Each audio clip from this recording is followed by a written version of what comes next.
Indonesia adalah negara kesatuan yang berbentuk republik, sesuai dengan Pasal 1 Ayat 1 Undang-Undang Dasar 1945.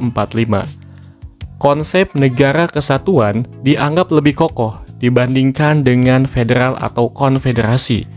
Dalam negara kesatuan, hanya ada satu negara tanpa pembagian negara di dalamnya, seperti dalam federasi. Kekuasaan tertinggi ada pada pemerintahan pusat. Sistem demokrasi Pancasila di Indonesia menegaskan hak-hak asasi warga negara dan kebebasan individu untuk berserikat, berkumpul, dan menyampaikan pendapat, serta prinsip persamaan kedudukan dalam hukum dan pemerintahan. Demokrasi di Indonesia juga menekankan pada kesetaraan politik dan representasi yang adil bagi semua warga negara.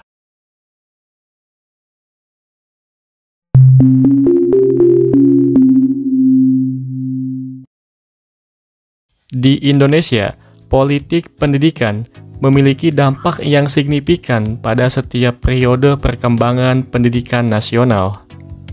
Ada 4 strategi utama dalam pembangunan pendidikan nasional, termasuk peningkatan kesempatan pendidikan yang merata, relevansi pendidikan dengan pembangunan, peningkatan kualitas pendidikan, dan efisiensi pengelolaan pendidikan. Perkembangan pelaksanaan pendidikan di Indonesia dapat dibagi menjadi 6 periode, dari masa prasejarah hingga masa reformasi. Setiap periode memiliki ciri khasnya sendiri dalam hal pendekatan, fokus, dan tujuan pendidikan.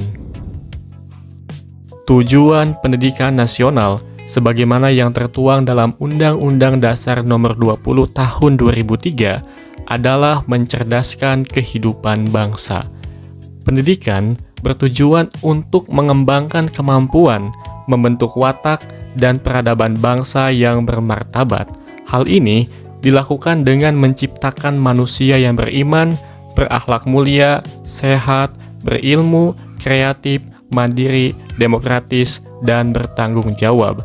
Semua upaya pendidikan didasarkan pada prinsip-prinsip Pancasila, Undang-Undang Dasar 1945, serta nilai-nilai agama dan kebudayaan nasional Indonesia. Dengan demikian, pendidikan di Indonesia bukan hanya tentang peningkatan kapasitas individu, tetapi juga merupakan upaya pembentukan sikap dan kepribadian yang berlandaskan pada nilai-nilai luhur.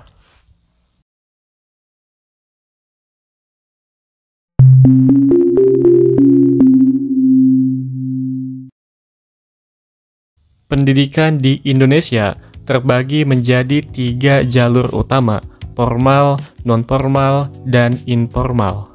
Pendidikan formal adalah yang paling umum dan terstruktur, dilakukan di sekolah-sekolah dengan sistem yang jelas, mulai dari pendidikan dasar hingga tinggi. Peserta didik melewati tahapan pendidikan, yaitu SD, SMP, dan SMA. Di samping itu, terdapat juga pendidikan non-formal yang sering ditemui pada anak usia dini dan tingkat dasar di sekolah. Contohnya, seperti Taman Pendidikan Al-Quran, kursus, dan bimbingan belajar yang dijalankan di luar lingkungan sekolah formal. Pendidikan informal terjadi di lingkungan sehari-hari, termasuk di dalam keluarga dan masyarakat. Ini adalah pembelajaran yang dilakukan secara mandiri, berdasarkan kesadaran dan tanggung jawab individu, tanpa struktur yang terorganisir seperti pada pendidikan formal dan non-formal. Selanjutnya, jenis-jenis pendidikan di Indonesia meliputi pendidikan umum, kejuruan, akademik, profesi, vokasi, keagamaan, dan khusus. Pendidikan umum memberikan pengetahuan dasar untuk melanjutkan ke jenjang pendidikan yang lebih tinggi, sedangkan pendidikan kejuruan mempersiapkan siswa untuk bekerja dalam bidang tertentu dengan berbagai spesialisasi keahlian. Pendidikan akademik adalah program sarjana dan pasca sarjana yang fokus pada disiplin ilmu tertentu, sementara pendidikan profesi adalah program tingkat lanjut setelah sarjana yang mempersiapkan siswa untuk menjadi spesialis dalam suatu profesi. Pendidikan vokasi bertujuan untuk memberikan keahlian terapan tertentu dalam pekerjaan, sedangkan pendidikan keagamaan mempersiapkan siswa untuk menjalankan peran keagamaan dengan penguasaan pengetahuan dan pengalaman seputar ajaran agama. Terakhir, pendidikan khusus diselenggarakan untuk melayani siswa secara khusus, seperti mereka yang memiliki kecerdasan luar biasa atau memiliki kebutuhan pendidikan khusus. Ini biasanya berupa sekolah luar biasa atau SLB yang menyediakan pendidikan inklusif.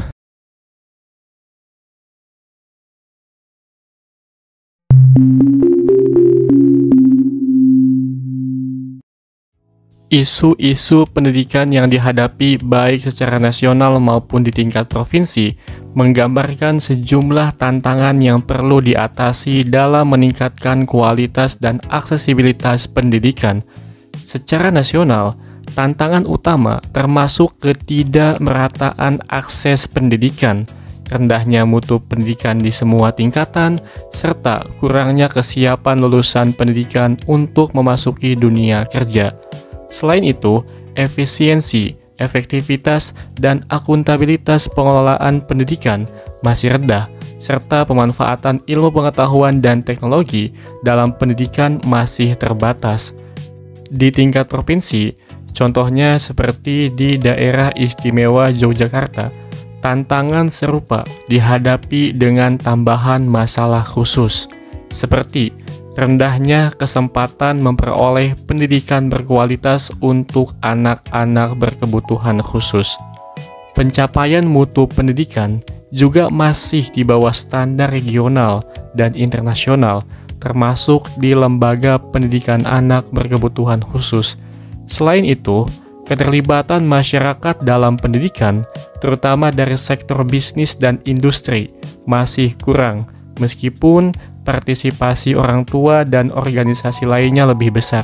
Tantangan ini menegaskan perlunya upaya bersama dari pemerintah, masyarakat, dan berbagai pemangku kepentingan untuk meningkatkan kualitas dan aksesibilitas pendidikan, serta memastikan bahwa semua anak memiliki kesempatan yang sama untuk mendapatkan pendidikan berkualitas yang dapat mempersiapkan mereka untuk masa depan yang lebih baik.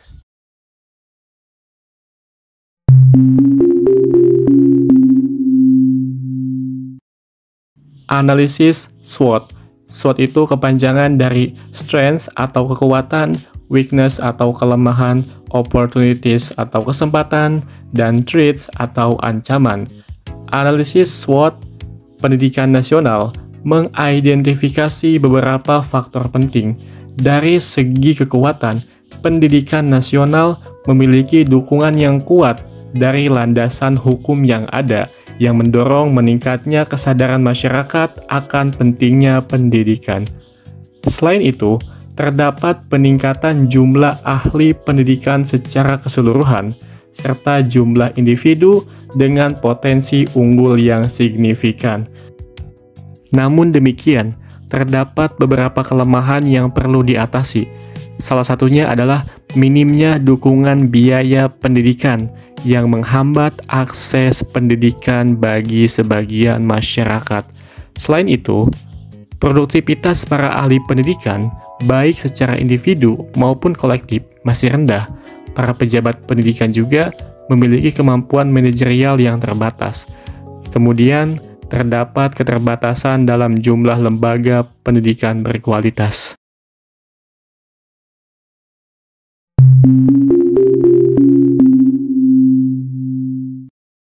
Sistem pendidikan Indonesia didasarkan pada politik, tujuan, dan struktur yang menekankan kesempatan pendidikan merata, pembentukan sikap berdasarkan prinsip Pancasila. Meskipun ada dukungan hukum dan kesadaran masyarakat, namun ada juga tantangan minimnya dukungan biaya, produktivitas ahli pendidikan yang rendah, dan keterbatasan lembaga pendidikan berkualitas. Kerjasama antara pemerintah, masyarakat, dan pemangku kepentingan diperlukan untuk meningkatkan kualitas dan aksesibilitas pendidikan serta memastikan kesempatan yang sama bagi semua anak.